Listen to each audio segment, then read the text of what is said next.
توحید صرف اس کا نام نہیں ہے کہ جو کچھ بھی دنیا میں ہے سب کچھ اللہ کا ہے. جو کچھ بھی دنیا میں ہو رہا ہے اللہ کی مرضی سے ہو رہا ہے. دنیا میں جو بھی تبدیلیاں ہیں، دنیا میں جو بھی خیر اور شر ہے وہ اللہ کے حکم سے ہے، اللہ کے قبضے قدرت سے ہے. جو کچھ ہم کو اچھا پیش آیا اللہ کی طرف سے ہے، جو کچھ برا پیش آیا ہے اللہ کی طرف سے ہے. میرے محترم بزرگوں، دوستو، اگر انسان صرف اسی کو توحید سمجھتا ہے تو یہ ادھوری توحید ہے. یہ توحید کا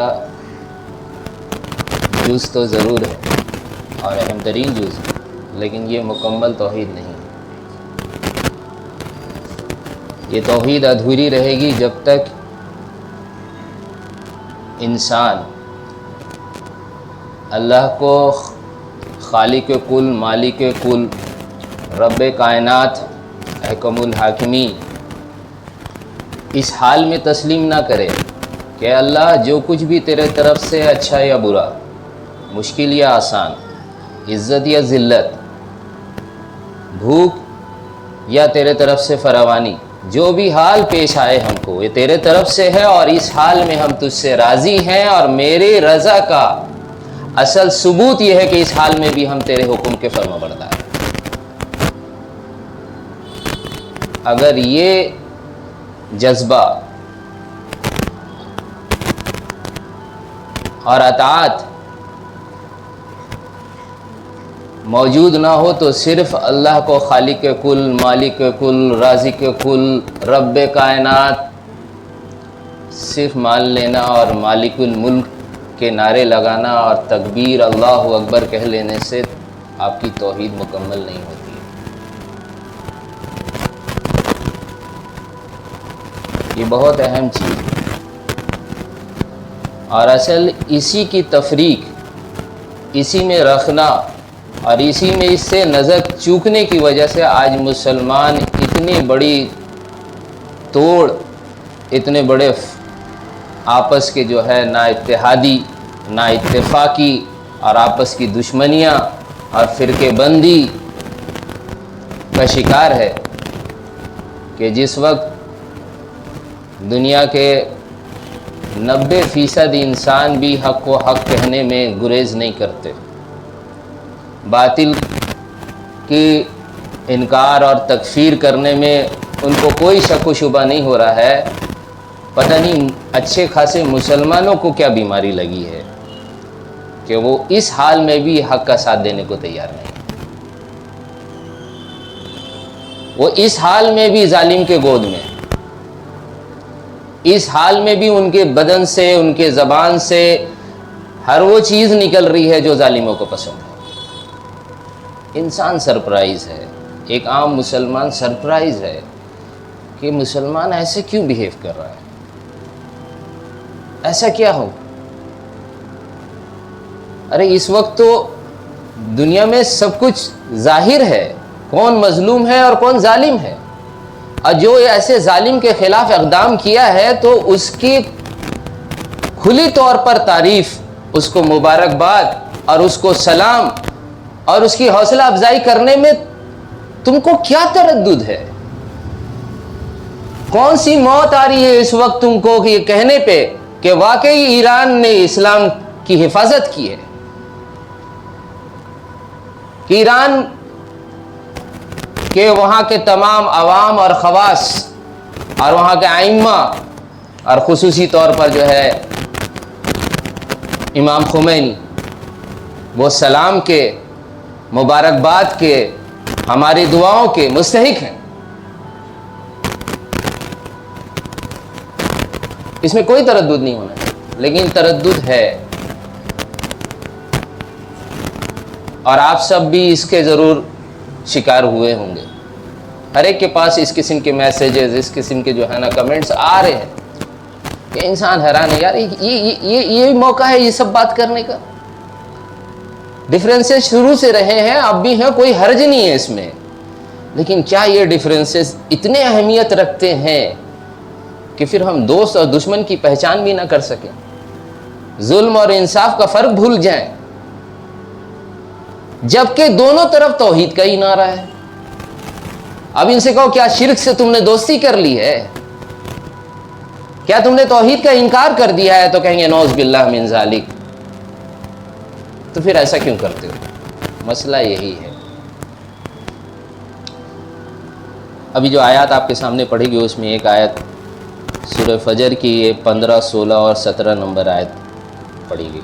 اس میں اللہ تبارک تعالیٰ نا مسلمانوں کو جو دھوکہ لگتا ہے اس کی طرف اشارہ کیا، اور اسی دھوکے کی وجہ سے آج مسلمان اس دو بڑے جو ہے نا گروہ میں تقسیم ہے. ایک جو ظالم پرست ہے، فرعون پرست ہے، یزید پرست ہے.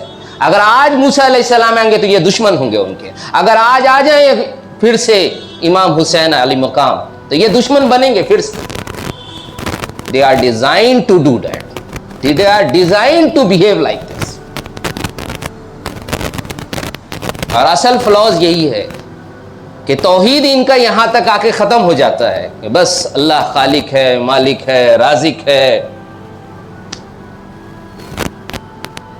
لیکن اسی خالق اور مالک اور رازق کی طرف سے آئے ہوئے حال پہ راضی رہو اور اس حال میں بھی اللہ کی اطاعت کرو، یہ ان کے یہاں ضروری ہے.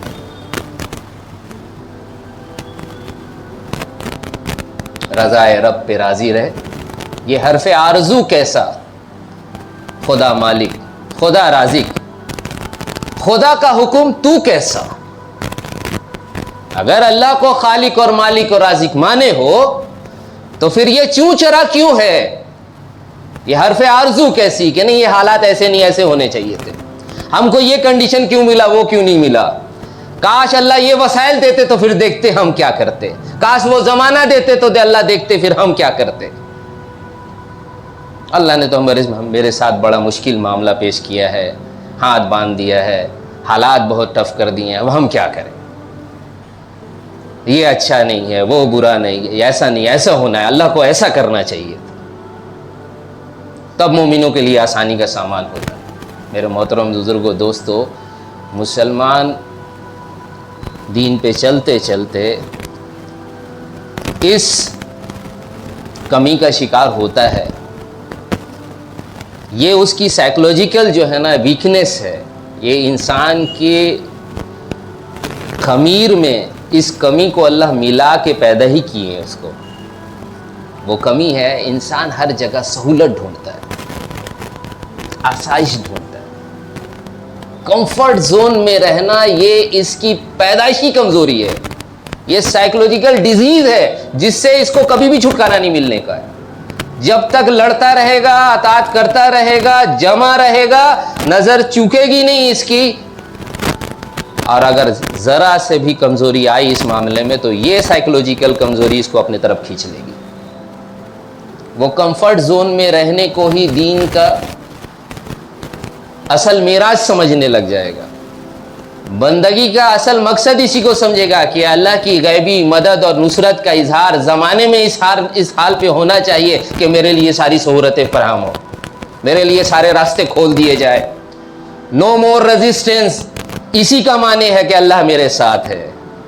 یہاں پہنچ جاتا ہے اور پھر اسی بیماری کی وجہ سے پھر انسان مجبور ہو جاتا ہے اس پہ اپنے لیے راستے تلاش کرنے پہ کہ کسی طریقے سے پھر زمانے میں جو لوگ حاوی ہیں، جو ظالم ہیں، جابر ہیں، جو متکبر ہیں، جن کو اللہ نے ہمارے اوپر مسلط کیا ہوا ہے، کسی طرح سے ان کے ساتھ ساٹھ گانٹھ بنائی جائے، ان کے ساتھ ایسے سمجھوتے کیے جائے، ایسے میوچل انڈرسٹینڈنگز بنایا جائے، ایسے میوچل کمپرومائز کیا جائے کہ بقا کی کوئی صورت نکل آئے، کہ ہمارے لائیولی ہوڈ بھی برقرار رہے، ہمارے مفاد بھی وہ محفوظ رہیں، کسی قسم کی مشکل اور تکلیف اور صدمہ اور جو ہے اور قربانی کا ہم کو سامنا نہ کرنا پڑے. اگر ایسا کچھ ہو جاتا ہے تو اس کا دل بڑی زور زور سے دھڑکنے لگتا ہے اور وہ شیطان کے اس فریب میں آنے لگتا ہے کہ دیکھو تمہارے اعمال کی کرتوت تمہارے سر پہ پھٹی ہے، یہ جو حالات تمہارے پر آئے ہیں یہ بغاوت کا نتیجہ ہے، تم نے دین سے بغاوت کیا، اللہ نے تم کو دشمنوں کو حوالے کر دیا. اس غلط سوچ کے جو ہے نا سائے میں پے در پے وہ پھر دھیرے دھیرے نیچے سے نیچے جاتے جاتے اس دین ہی اسی کو بنا لیتا ہے کہ دنیا میں پیسفل کو ایگزسٹنس ہی اصل دین ہے. سب کے ساتھ ملا جلا کے چلنا، بس سروائیول سسٹیننس ہی اصل دین ہے. اس میں جو بھی ہمارے لیے خطرہ بنے وہ ہمارے لیے باغی ہے، ہمارے دین کا باغی ہے، نہ ہم ان سے ہے نہ وہ ہم سے. میرے محترم بزرگوں دوستو، یہ بڑے کڑوے الفاظ ہیں لیکن حقیقت میں مبنی ہیں.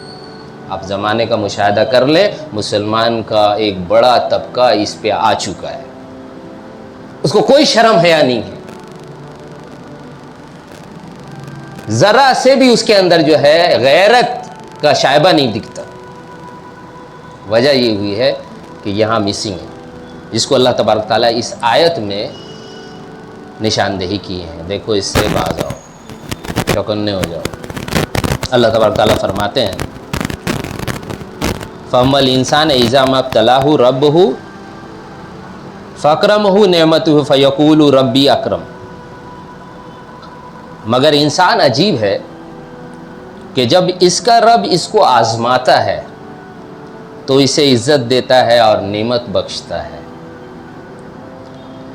تو یہ کہتا ہے کہ میرے رب نے مجھے عزت بخشی، تو یہ کہتا ہے میرے رب نے مجھے عزت بخشی. وَأَمَّا إِذَا مَا ابْتَلَاهُ فَقَدَرَ عَلَيْهِ رِزْقَهُ فَيَقُولُ رَبِّي أَهَانَنِ. اور جب دوسری طرح سے آزماتا ہے کہ اس پر روزی تنگ کر دیتا ہے تو کہتا ہے کہ ہائے میرے رب نے مجھے ذلیل کیا. آگے اللہ تبارک تعالیٰ فرماتے ہیں کلا بل لا تکرمون الیتیم. ہرگز نہیں، بلکہ تم یتیم کی خبرگیری کرتے ہی نہیں ہو، یتیم کا خیال رکھتے ہی نہیں ہو. کلا نہیں، ہرگز نہیں.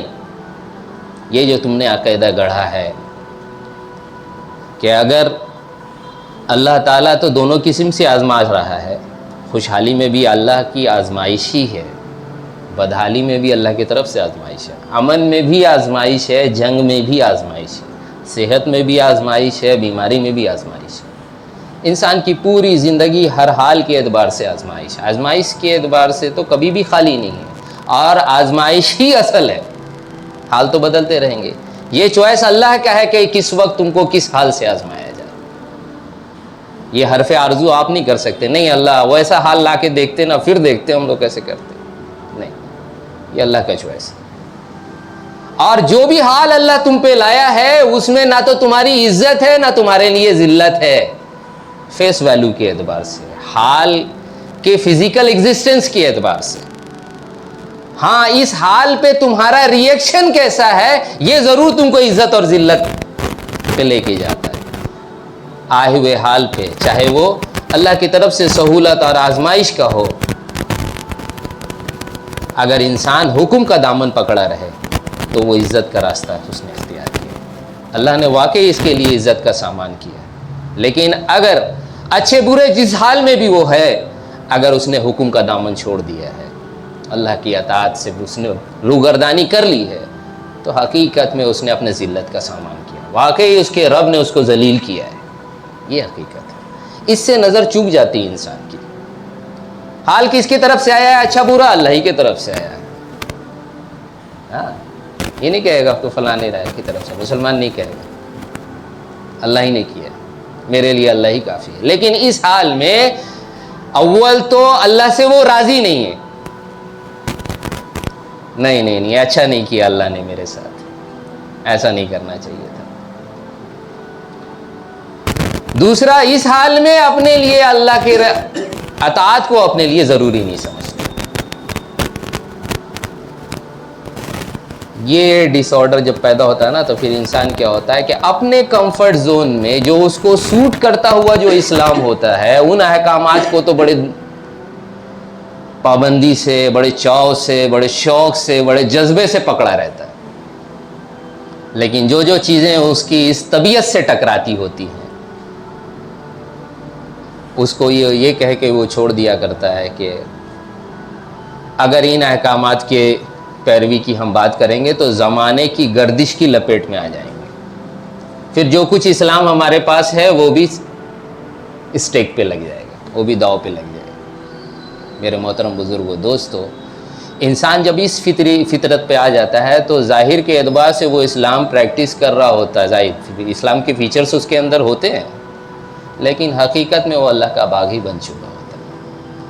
اب بائی ڈیزائنڈ وہ جو ہے وہ اسلام میں اللہ نے جو بھی آپ کو احکامات دیے ہیں، جو حالات دیے ہیں، اور جس سے اللہ تبارک تعالیٰ حقیقت میں آپ کو آزمانا چاہتا ہے، اس حقیقی منشا سے انسان دور ہو جاتا ہے کہ میری آزمائش ہو رہی ہے، میرا رب مجھے آزما رہا ہے، وہ مجھے ٹھوک بجا کے چیک کرنا چاہتا ہے۔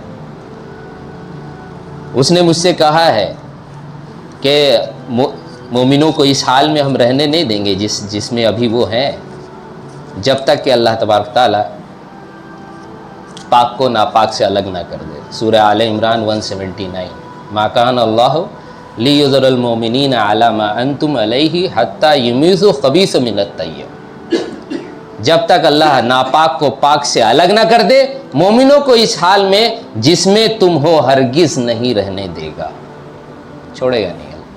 اللہ تو یہ بھٹی اللہ سلگائیں گے، یہ گن تو اللہ دور کر کے رہیں گے، اللہ اس کو تو ضرور اس کی تفریق کر کے رہیں گے کہ کون اپنے ایمان میں، اپنے قول میں، اپنے ارادے میں، اپنے جذبہ اطاعت میں سچے ہیں۔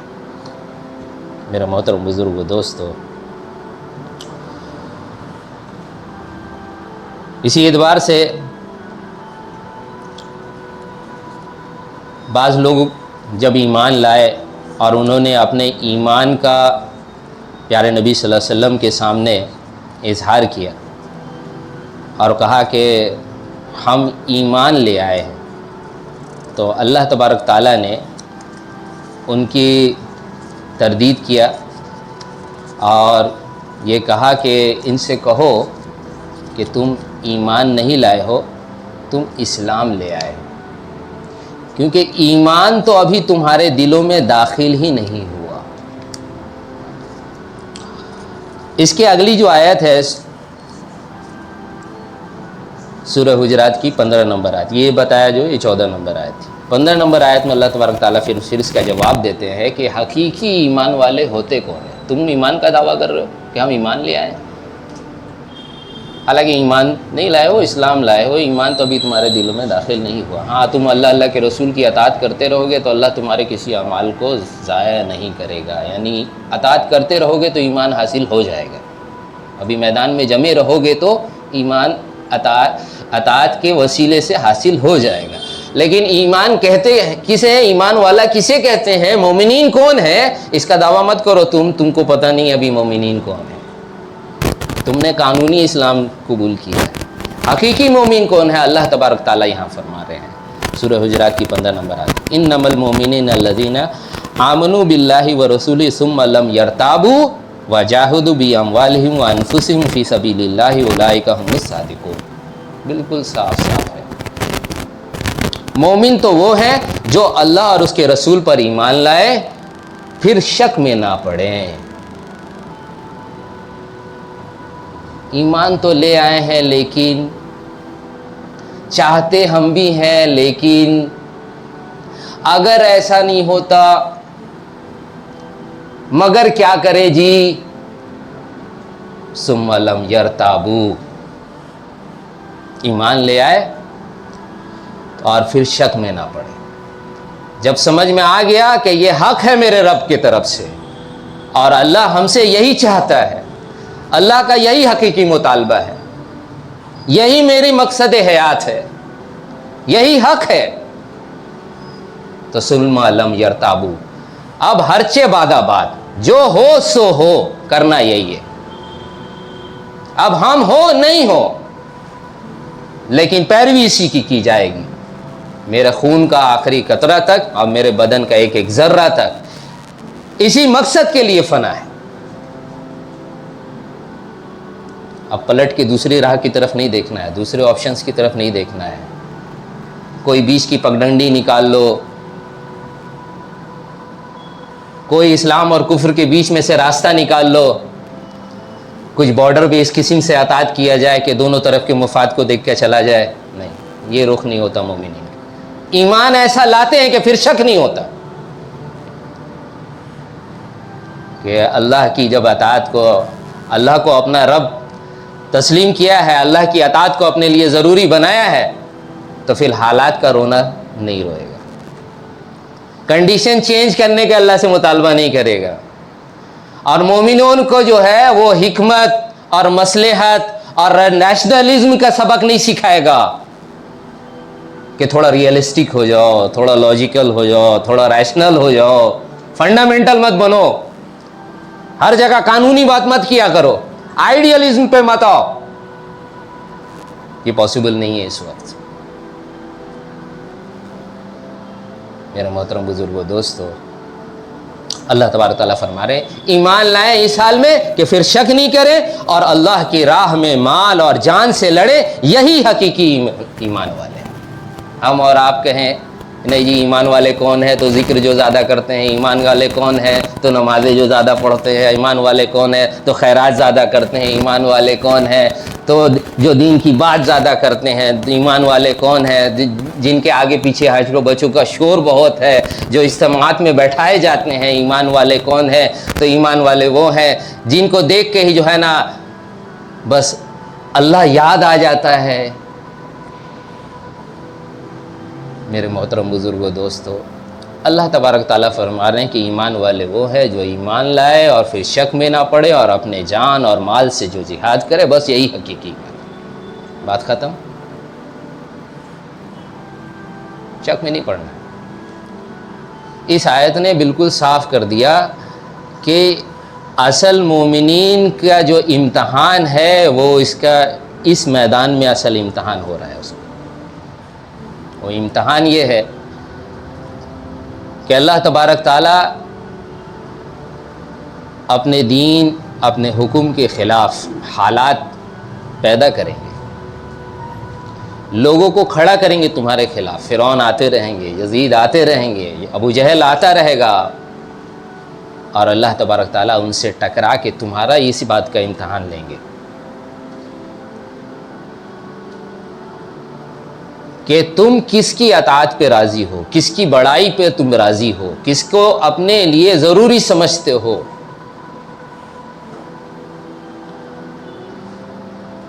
اس اصل ٹکراؤ کا نام جہاد ہے، اور اس جذبہ جہاد کا نام اصل ایمان ہے۔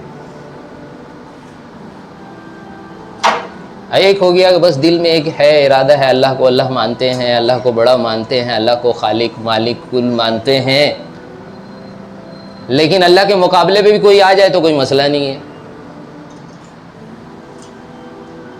اللہ کے انکار پہ بھی کوئی اڑا ہوا ہے تو میرے ماتھے پہ بل نہیں پڑتا ہے۔ اب بتاؤ کیا یہ ایمان ہے پھر؟ میرے محترم بزرگوں، دوستو، آج مسلمان کا ایک بہت بڑا طبقہ اسی قسم کے ایمان پہ جو ہے نا راضی کر دیا گیا ہے۔ اس کے ایمان میں سے وہ ریزسٹنس کی طاقت کو نکال لیا گیا ہے، وہ ریزیلینٹ جو ایک اس کے اندر ایمپیتھی تھی، ایک ریزیلینٹ جو اس کے اندر ایک کیپیسٹی تھی، وہ اس سے سک کر لیا گیا۔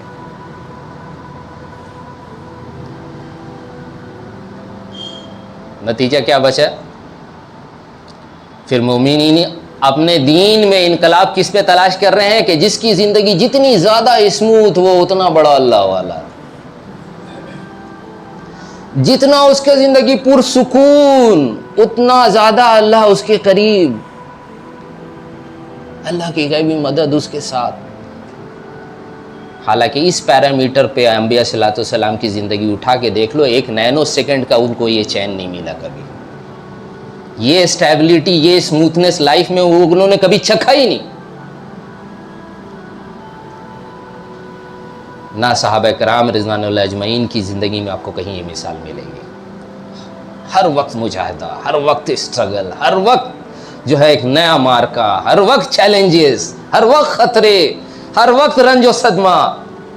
ہر وقت تکالیف، رانگ پیرامیٹرز پہ ہم کو ٹرینڈ کیا گیا ہے تاکہ حال میں ہمارا ججمنٹ ہی غلط ہو. تو اس لیے سرپرائز نہیں ہونا ہے کہ مسلمان اس طریقے سے کیسے بیہیو کر رہا ہے. بہرحال ہم لوگوں کو سمجھا سکتے ہیں بھائی، اور جو نہیں آنا چاہتے ہیں اور ظالم کی گود میں جینے مرنے کا اگر انہوں نے ارادہ کر لیا ہے، اٹس دیئر چوائس. اب جنت کی بھی راہ مزین ہے قرآن کے آنے کے بعد، اور جہنم کا راستہ بھی کھلا ہوا ہے، صاف صاف ہے. لیکن دونوں اب فرق نہیں ہے، دونوں میں ڈھکا چھپا کچھ نہیں ہے. اب جو اپنے چوائس سے کہے ہم نے ان کو جہنم ہی جانا ہے، یور چوائس، جائیں آپ. ہاں لیکن جو جنت کی راہ پہ چلنا چاہتا ہے اس کے راستے میں روڑا اٹکائیں گے تو ہم آپ سے لڑیں گے. آپ خود جانا چاہتے ہیں جائیں، یور چوائس. لیکن مومنین کو ہم اس پہ ضرور ابھارتے رہیں گے کہ بھائی تم حق کی راہ سے اس سے متنفر نہ ہونا، شاید دھوکہ میں نہ پڑنا، کسی کی ظاہری جو ہے نا اعمال کے جھانسے میں نہ آنا، اسلام کا کوئی رکن دیکھ کے کہیں اسلام کا دھوکہ نہیں لگنا. جہاں اسلام کا مقصد ہی پامال ہو وہاں کسی اسلام کے ایک رکن سے دھوکہ نہیں کھانا ہے. الحمدللہ دنیا برسوں برس بلکہ صدیوں سے، ہم لوگ تو جتنی ہسٹری پڑھ رہے ہیں جب سے ہے تب سے اور پچھلے کی صدیوں سے، ایران والے گالی کھاتے آئے، دنیا والے ان کو کوسنا ہی دیتے رہے، ہر طرف سے ان کو اکیلا چھوڑ دیا گیا، آئیڈیولوجیکلی بھی، فزیکلی بھی، ہر اعتبار سے ان کو اکیلا کیا گیا. کہ نہیں وہ تو مسلمان ہی نہیں، غدار ہے. انڈیا میں کیا بولتے پتہ ہے؟ کھٹمل ہے. کھٹمل کون ہوتا ہے؟ جو چھپ کے خون چوستا ہے. مچھر تو اوپر سے آتا ہے، کھٹمل وہ جو ہوتا ہے نیچے سے آتا ہے، چھپ کے. اتنی یہ تشبیہات دی گئی ان کو. یہ کون ہے؟ یہ سب پیراسائٹ ہے جو ہمارا خون چوستے ہیں اور دکھتے نہیں ہیں، چھپ کے کام کرتے ہیں. یہ سیکرٹ سوسائٹی، تاکہ حد درجے کی نفرت ہمارے دلوں میں بچپن سے پیوست ہو جائے ان کے لیے. ہم پلٹ کے نہیں دیکھیں، ان کے کسی خیر کو خیر نہیں تسلیم کریں. لیکن اللہ تبارک تعالیٰ تو خبیث کو طیب سے الگ کر کے رہے گا. حق اور باطل کے بیچ یہ جو مبہم بیچ میں آ جاتا ہے، یہ جو کلاؤڈ اور دھواں جو دخان ہوتا ہے، اللہ اس کو چھانٹ کے رہتا ہے. اللہ چھانٹ کے رہتا ہے. آپ کچھ بھی کہیں، جس کے اندر تھوڑی سی بھی غیرت ہے اور تھوڑے سے بھی انسانی حمیت ہے، وہ اس بات کو کہنے میں مجبور ہے کہ انہوں نے وہ کیا ہے جس کے لیے انسانیت ترس رہی تھی. الحمدللہ. تو ایران نے صرف جو ہے ریزسٹ نہیں کیا ہے، بلکہ لوگوں کو ریزسٹنس کی سوچ دیا ہے. وہ صرف ایک ریزسٹو فورس نہیں بن کے رہ گئے ہیں، ایک ریزسٹو جماعت نہیں بنا، بلکہ ایران نے دنیا کو ریزسٹنس سکھایا ہے کہ کیسے کیا جاتا ہے جہاد. جہاد صرف مارنے مرنے کا نام نہیں ہے. ہاں ورنہ مرنے مارنے کا یہ جنون تو پچھلے 300 سال سے دنیا میں قائم ہے. اور مسلمان اچھے جذبے سے، ہم نہیں کہہ رہے کہ اس میں جو لوگ مارے گئے وہ سب جہنم راسد ہوئے، ان کسی کی شہادت اللہ کے یہاں قبول نہیں. لیکن میرے محترم بزرگوں دوستو، یہ بھی ہم لوگوں کو سمجھنا پڑے گا کہ پچھلے 300 سال سے جتنے مارکوں میں مسلمانوں کی جو شہادتیں ہوئی ہیں، گراؤنڈ ریالٹی کے اعتبار سے، اسلام کے میں فائدہ مند ہونے کے اعتبار سے فیلیور ہے. مسلمان مارا گیا ہے، خون بہا ہے، لیکن فائدہ اسلام کو نہیں ہوا، فائدہ کوئی اور بٹور کے لے کے گئے. اور آج بھی ابھی چند سال پہلے سے جو پھر یہ کارواں چل رہا 2008 سے، جو پورا عرب اسپرنگ کے نام پہ دنیا میں چلا، اس سے پہلے افغانستان میں، عراق میں، یہ سارا جو قتل و غارت کا بازار گرم کیا گیا، اچھے جذبے سے ہماری نوجوانوں نے شہادتیں دی ہیں، قربانیاں دی ہیں. لیکن میرے محترم بزرگوں دوستو، اس کا بھی اصل نتیجہ کیا ہے، آؤٹ کم کیا ہے ہمارے سامنے، کہ وہ ساری جماعت آخر کار جو حقیقی مارکا کھلا ہے ملک شام میں، جہاں آ کر باطل ایکسپوز ہوا ہے، اب دجال اپنی اصل صورت میں سامنے آیا ہے، شیطان نے اپنا جب بے نقاب کیا ہے خود کو، تو آپ دیکھیں وہ ساری جماعتیں انویلڈ ہیں، ان کی محنت غائب، ان کا ریزسٹنس غائب، ان کا پریسنس غائب، ان کا کہاں گیا اوپینین بھی غائب، ان کے سارے سردار آپ جا کے دیکھیں سب بیٹھ گئے جا کے ان کی گود، شیطان کی گود میں۔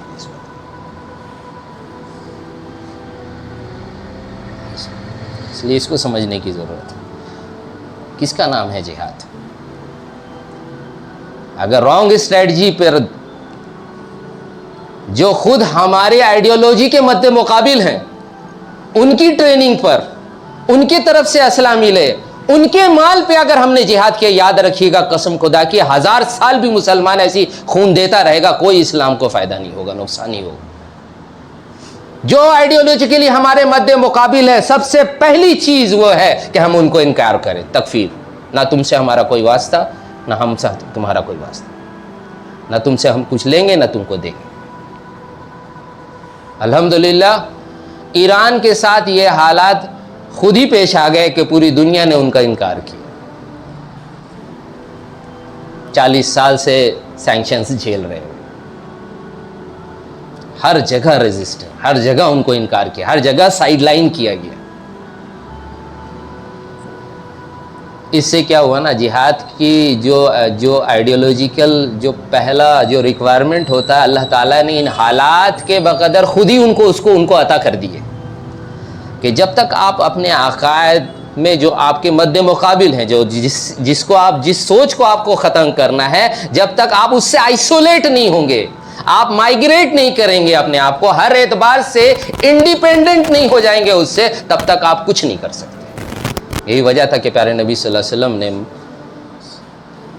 وہ محبوب وطن مکہ چھوڑ کے مدینہ کی اسیری اور ہجرت اور در در جو ہے ایک طرح سے پھرنا آتا قبول کیا،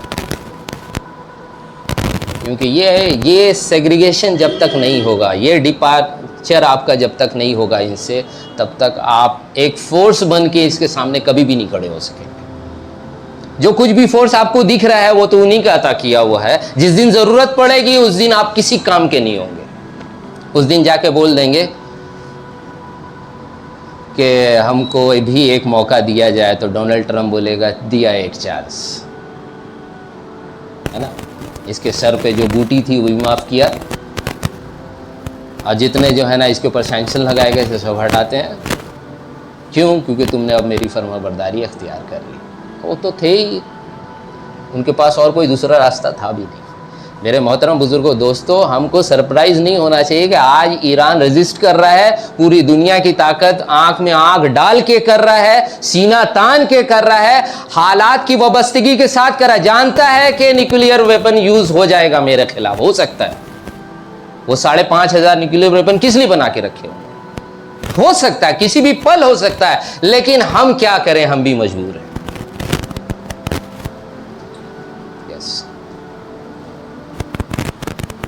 یہ مضبوطی سب سے پہلے ضروری ہے، اس لیے ریزسٹنس کی شروعات اصل آئیڈیالوجی سے ہوتی ہے۔ جب تک آپ آئیڈیالوجیکلی کریکٹ نہیں ہے اور اپنی آئیڈیالوجی پہ آپ مضبوطی کے ساتھ جمیں گے نہیں، کھڑے نہیں ہوں گے اور ہر حال کا سامنا نہیں کریں گے، دنیا کہے گی کہ یہ آئیڈیالوجی، صرف آئیڈیالوجی لے کے بیٹھے رہو گے، سوچ لے کے بیٹھے رہو گے نا، تو کبھی تم کچھ کر نہیں سکو گے۔ کہا ہم کرنا میرے ذمہ ہے بھی نہیں۔ اگر اللہ تبارک تعالیٰ کوئی وسائل نہیں دے گا تو ہم اللہ سے یہی کہیں گے کہ ہم اس وسائل کے انتظار میں ہم تیری اس دیے ہوئے جو ہے نا ذمہ داری اور سوچ اور جو ہے اللہ آپ نے جو دین دیا تھا، ہم اس کو لے کے اس کو امپلیمنٹ کرنے کے دین جذبے کے ساتھ ہم زندگی گزاریں۔ یہ اصل چیز ہے، پھر جس سے اللہ جتنا کام لے گا۔ اور اس وقت جو ایران نے کام کیا، ایسا نہیں ہے کہ اہل باطل کو ختم کر دیا۔ بہت سے لوگ ایسا جشن منا رہے جیسے لگ رہا وہ ختم ہی ہو گیا، ایسا بھی نہیں، لیکن کیریکٹر ایسیسینیشن کیا ہے۔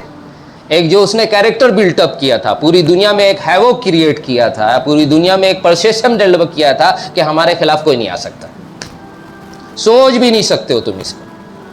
تم نسل در نسل در نسل ہمارے غلام رہو گے, غلام ہی ہو.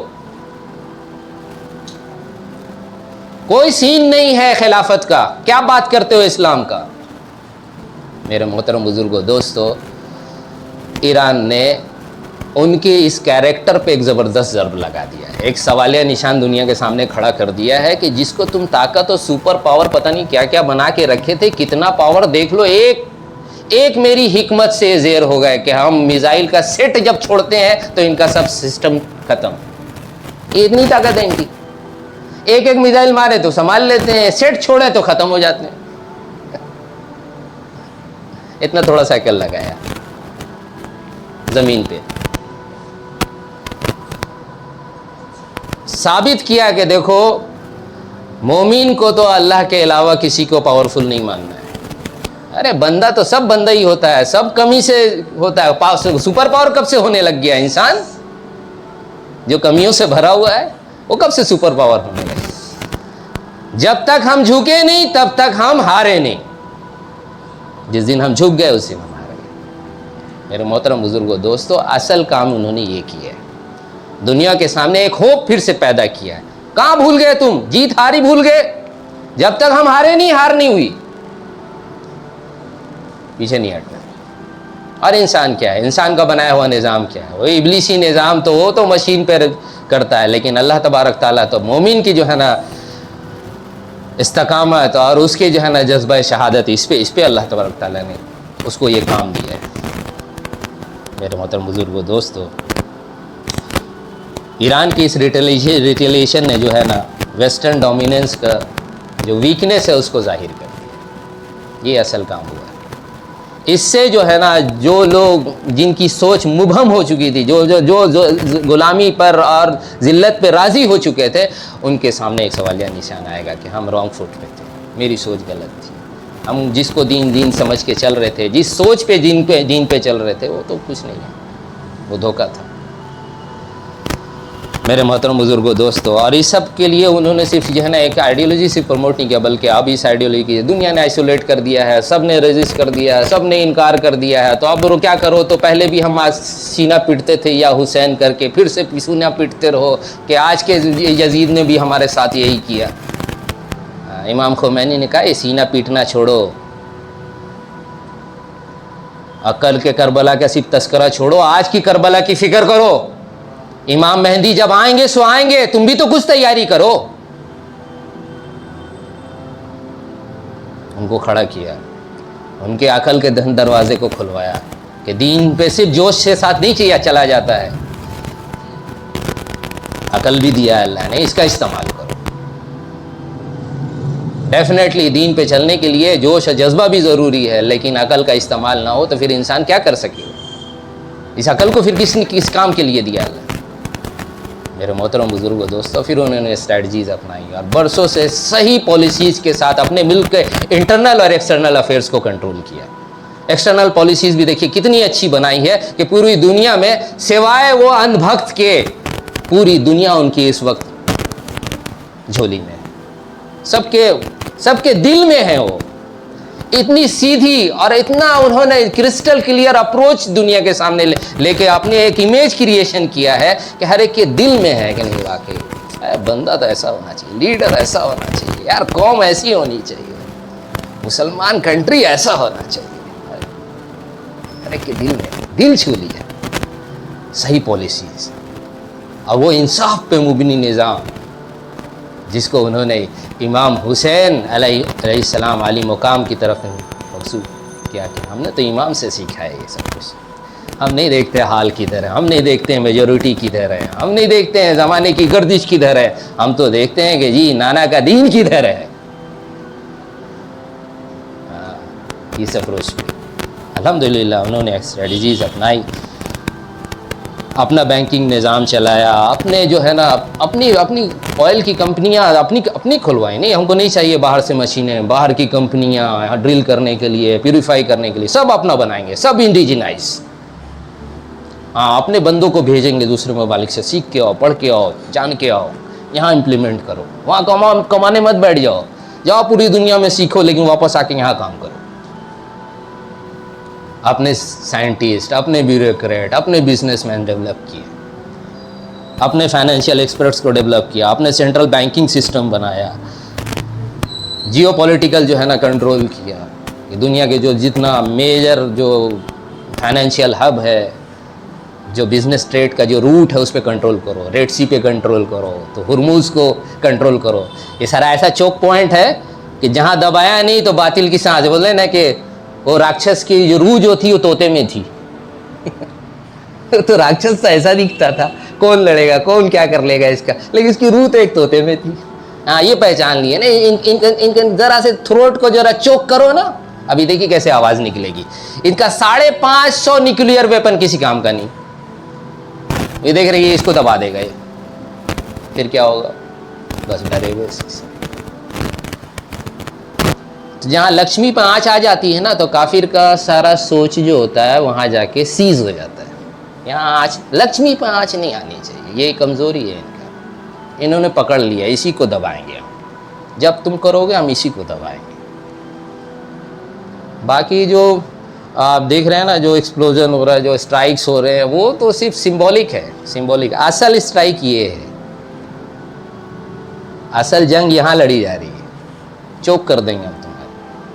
مسلمان تو بھائی کیا ہے، وہ تو اللہ پہ بھروسے پہ جی رہا ہے، بھوکے بھی جیے گا تب بھی جنت، کھا پی کے بھی مرے گا تو جنت، لیکن تمہارے لیے تو دنیا ہی جنت ہے۔ ابھی کون سی جنت ہوگی جس میں بھوکے مرو تم؟ ان کے لیے مسئلہ ہو جاتا ہے نا، اسی لیے ان کا فائنینشیل، ان کی یہاں لکشمی پہ جب آنچ آئی تو مسئلہ ہو جاتا ہے۔ ہاں ایران نے اس پہ کام کیا، الحمدللہ، سیکھنا چاہیے ہم لوگ کو۔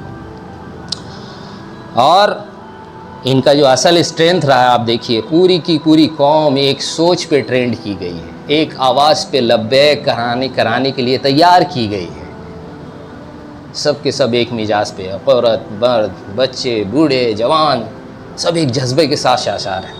ابھی جو لاسٹ ویک جو جمعہ کا بیان شروع ہو، اس کی پوری ویڈیو ریکارڈنگ آئی، بہت سے لوگوں نے دیکھا ہوگا۔ آپ دیکھیے جو لوگ اس میں بیٹھ کے سن رہے ہیں وہ صرف سن نہیں رہے، آپ دیکھیں ایسا پتہ چلتا ہے کہ سننے والا کا پورا وجود جو ہے اس بندے کے ساتھ ہے، ایک فنائیت دکھ رہی ہے، ایک عجیب سی محبت اور کشش، ایک جوڑ دکھتا ہے جو واقعی جس کی مثال حضور اقدس صلی اللہ علیہ وسلم نے فرمایا تھا کہ مومنین کیسے ہونے چاہیے، وہ ایک جسم کے مانند ہونے چاہیے۔ ایک کانٹا بھی لگا تو پھر پورا جسم اندر وہ جسم پناہ ان کے اندر دکھ رہا تھا۔ الحمدللہ ٹرینڈ کیا بھائی، اس پہ کام کیا انہوں نے برسوں، قرآن کے ذریعے سے سب کو ایک دھاگے میں پرویا ہے انہوں نے۔ اور ایسی رحمۃ اللہ علیہ، ان کی شہادت کو اللہ قبول فرمائے، ان کے درجات کو بلند فرمائے، جو ایکس پرائم منسٹر تھے، انہوں نے جو آخری اسپیچ دیا تھا سیکیورٹی کونسل میں، اس میں قرآن کو لاسٹ میں ایسے اٹھایا تھا اور کہا تھا اب دن بدلنے والے ہیں، ورلڈ آرڈر بدلنے والا ہے، اب ظلم ختم ہوگا اور یہ کتاب ڈومینیٹ کرنے والی ہے، کیونکہ یہ رب کائنات کی کتاب ہے۔ یہ آخری ان کا ایڈریس تھا، یہی ہوگا، یہ ہونا ہے، اور الحمدللہ اسی جذبے سے ابھرے ہیں۔ اب لیکن جن لوگوں کو فرقہ پرستی کے جو ہے نا عادت لگی ہوئی ہے، وہ ہر چیز کو اس اینگل سے دیکھتے ہیں، کسی کا پازیٹیو کنٹریبیوشن کو وہ ریکوگنائز کرنے کے لیے وہ مجبور ہیں بیچارے، یہ بیچارے ہینڈی کیپڈ، اللہ ان کی حفاظت کرے، اور ہم سب کو جو ہے حق کے ساتھ ہونے کی توفیق عطا فرمائے، اور اتنی ہمت حوصلہ اور جذبہ اور ہم کو اتنا علم عطا کرے کہ ہم ہر معاملے میں پہچان سکیں کون صحیح ہے کون غلط ہے، اور جو صحیح ہے اس کے ساتھ ہونا ہے، اس میں ہم کو کوئی تردد نہیں ہونا چاہیے۔ تو انہوں نے جو قرآن اٹھا کے جو ریفلیکٹ کیا تو وہ سگنیفائی کر دیا تھا کہ Iran is not just anti west, Iran is post west. اب ویسٹ جا رہا ہے، اب قرآن لے کے تو ایران ہی آیا ہے، ہم بندش نہیں لگاتے، لیکن کوئی اور ہے کہاں قرآن پہ، چونکہ کوئی نہیں ہے، اسی لیے کہا ایران از پوسٹ ویسٹ۔ اب ویسٹ کو تو بدلنے کے لیے اللہ نے اسی کو تیار کیا ہے۔ میرے محترم بزرگوں دوستو، یہاں یہ بات نہیں ہے کہ شیعہ حق پہ ہے کہ سنی حق پہ ہے، دیکھو کوئی فرقہ حق نہیں ہوتا، فرقہ ہی ہوتا ہے، لیکن جس کا جو پازیٹیو کنٹریبیوشن ہے، اسلام ہے تو اسلام میں ہم کو ہر کو پورے اسلام کی ضرورت ہے، اور بندہ مومن تم کو کہیں بھی کامل کوئی نہیں ملنے والا، کسی کے اندر کوئی خوبی ہوگی، کوئی کمزوری ہوگی، کسی کے اندر کوئی کمزوری ہے، کوئی خوبی ہے۔ ایمان والے کا شان یہ ہے کہ جب تک وہ دین کے مقصد کے ساتھ ہے، اجتماعی ذمہ داری پہ وہ جمع ہوا ہے، اور اس اجتماعیت کے بنا ہم اس ذمہ داری کو پوری نہیں کر سکتے، تو ہم اس کے ساتھ کو قبول کریں، پورے خلوص کے ساتھ قبول کریں، پورے ریسپیکٹ کے ساتھ قبول کریں، اگرچہ آپس میں ڈفرینسز رہیں، وہ ڈفرینس اپنی جگہ، لیکن دین کے مقصد، دین کا غلبہ، اقامت دین، اس بڑے مقصد کے لیے ہم سب کو اکٹھا ہونا پڑے گا۔ اور الحمدللہ جو اس میں اچھا پرفارم کر کے دکھا رہے ہیں، جو ہمارے لیے اس وقت رول ماڈل بنے ہوئے ہیں، تو ان کے ساتھ ہونے میں کیا مسئلہ ہے؟ بالکل کھل کے ساتھ دینا چاہیے، صاف لفظوں میں ان کی تائید کرنی چاہیے، دعا سلام سے جو ہے نا ان کو آراستہ کرنا چاہیے، اور اپنے بچوں کو سکھانا چاہیے کہ بہادر جو ہوئے ہیں وہ صرف پاسٹ میں نہیں ہوئے ہیں، آج کا بھی ایک بہادر ہے، دیکھ لو امام خمینی۔ کوئی 86 برس کا بوڑھا شخص ایسا کرے اور اتنا کرسٹل کلیئر جو ہے نا اپنا اسٹیپس اور پالیسیز اور اسٹریٹجی کیسے بنا سکتے ہیں؟ یہ دیکھو حقیقی اللہ والے، ان کو پہچانو، ان کے ساتھ ہو، کریں گے انشاءاللہ تعالی۔ اللہ تعالی ہم سب کو قرآن کے ساتھ چلنے والا بنائے، قرآن کی روشنی سے دنیا دیکھنے والا بنائے، قرآن جس کو دوست بنائے اس کو دوست بنائے، قرآن جس کو دشمن بولے ہم اس کو دشمن بنائے۔ اللہ تعالی ہم سب کو کہی بات کا عمل کی توفیق عطا فرمائے۔ واخر دعوانا الحمدللہ رب العالمین۔